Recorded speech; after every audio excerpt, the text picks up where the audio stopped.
Apa kabar semuanya? Berjumpa kembali di Berbagi Cerita. Kali ini kita akan bicara tentang menabung. Kita menabung itu sudah baik teman-teman, tetapi menabung aja kita harus mempunyai planning ataupun manajemen yang baik. Nah, di sini kita bahas nabung apa aja yang harus kita prioritaskan sesuai dengan urutan-urutan yang membantu kita sewaktu nanti kita membutuhkan keuangan. Nah, di sini teman-teman, kalau menurut saya jangan mempunyai tabungan hanya satu rekening atau satu tempat untuk menabung, tetapi ada beberapa yang teman-teman bisa menabung atau tempat menabung. Yang pertama yaitu bisa teman-teman menabungnya itu lewat satu rekening, yaitu rekening apa aja teman-teman. Yang penting teman-teman suka dan legalitasnya terpercaya. Di situ teman-teman bisa menabung atau menitipkan uang, menyimpan uang, ataupun juga teman-teman bisa menitipkan uang dengan penghasilan sebagai apa ya, mendapatkan apa, maksudnya tidak terkena inflasi ya teman-teman. Nah, bisa di tabungan emas atau bisa di tabungan deposito, reksadana. Mungkin yang sudah memahami dan tahu tentang saham, teman-teman bisa seperti itu. Nah, yang pertama kita harus mempunyai tabungan, yaitu yang prioritas yaitu tabungan darurat. Tabungan darurat ini menurut saya ini sangat penting ya teman. Bisa untuk tabungan di satu rekening atau bukan, atau bisa di emas.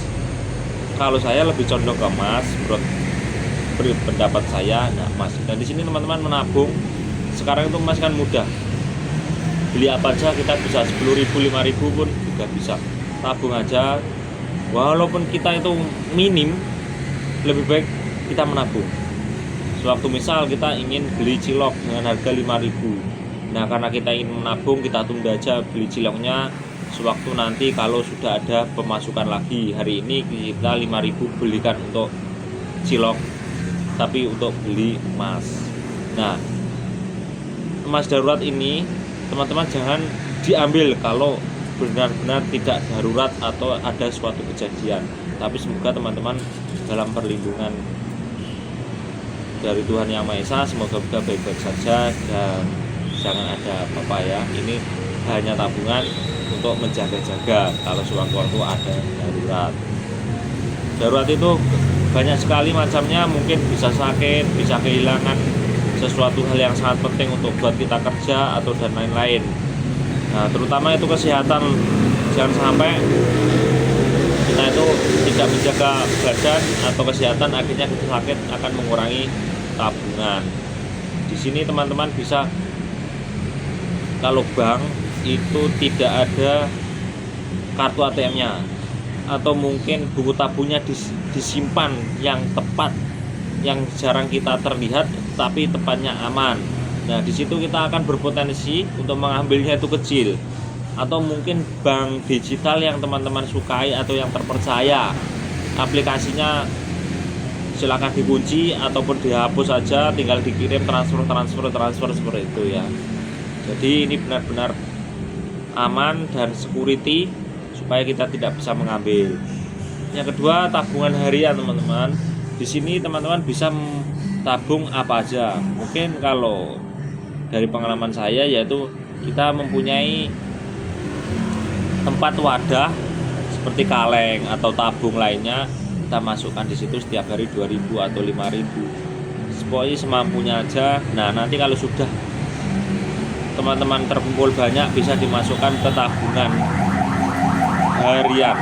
Tabungan harian ini sangat perlu ya teman-teman. Mungkin teman-teman pada waktu itu kehabisan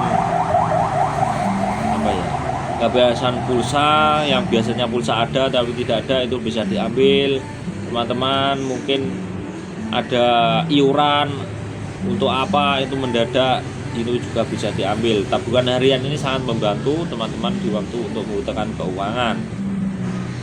Nah, yang ketiga yaitu tabungan untuk kita sendiri, untuk apresiasi kita sendiri atau tujuan ataupun juga minat.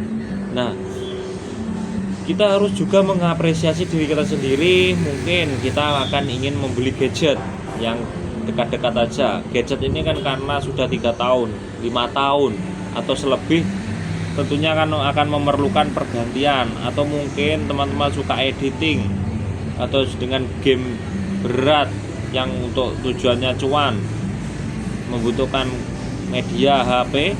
Nah, di sini kita harus juga menyisihkan uang berapapun. Nggak usah kita itu harus banyak menyisihkan, yang penting itu rutin. Mungkin 2.000 5.000 enggak apa-apa, sisihkan saja. Dari pengalaman saya, isi dompet itu seperlunya saja. Mungkin bisa untuk BBM atau beli pentol atau snack-snack aja, enggak usah terlalu banyak. Karena kalau di dompet itu terlalu banyak uang, kita akan ingin membeli ini dan membeli itu. Biasakan beli dengan digital saja, transfer atau dan lain-lain yang tidak memegang fisik, karena yang memegang fisik itu juga rentan kita membeli dan membeli. Tapi memang ada juga yang orang yang tidak bisa menahan untuk membeli online, dia akhirnya transaksinya lewat online. Nah, semuanya itu tergantung pada diri kita. Kalau diri kita itu sudah mempunyai keyakinan ataupun tujuan, kemungkinan kita akan membeli sesuatu akan berpikir 2 kali, dan itu akan menekan angka pengeluaran uang kita.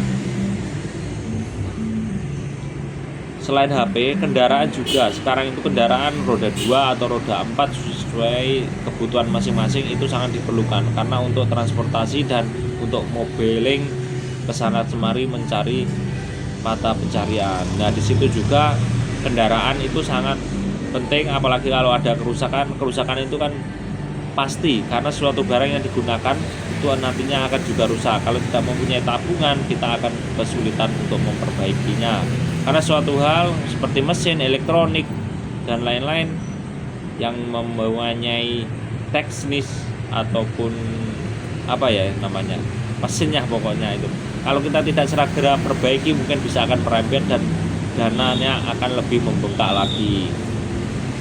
Yang keempat yaitu tabungan pendidikan anak, teman-teman. Nah, pendidikan anak ini jangan juga perlu. Mungkin kegiatan ini rutin, setiap bulan kita harus menabung, menyisihkan untuk masa depan anak kita. Di sini banyak pilihan ya. Mungkin juga bisa emas, juga bisa tabungan rutin, atau juga bisa untuk reksadana dan lainnya. Tapi karena ini jangka panjang, teman-teman harus memikirkan juga, jangan dengan menyimpan uang diam. Maksudnya menyimpan uang diam ya, uangnya itu tidak akan berkembang. Nah, di situ teman-teman nantinya akan rugi. Mungkin kan jangka panjang bisa 10 tahun, 20 tahun dan sebagainya. Mungkin bisa diinvestasikan emas atau mungkin reksadana atau dan lainnya. Ya mungkin pokoknya tabungan yang bisa berkembang, tidak hanya dengan nilai mata uang yang segitu-segitu aja. Yang kelima yaitu tabungan investasi masa tua. Nah, ini teman-teman tabungannya juga harus dengan berupa beda. Maksudnya beda, mungkin nanti kita harus membeli surat berharga negara, mungkin bisa saham kalau teman-teman yang paham ya.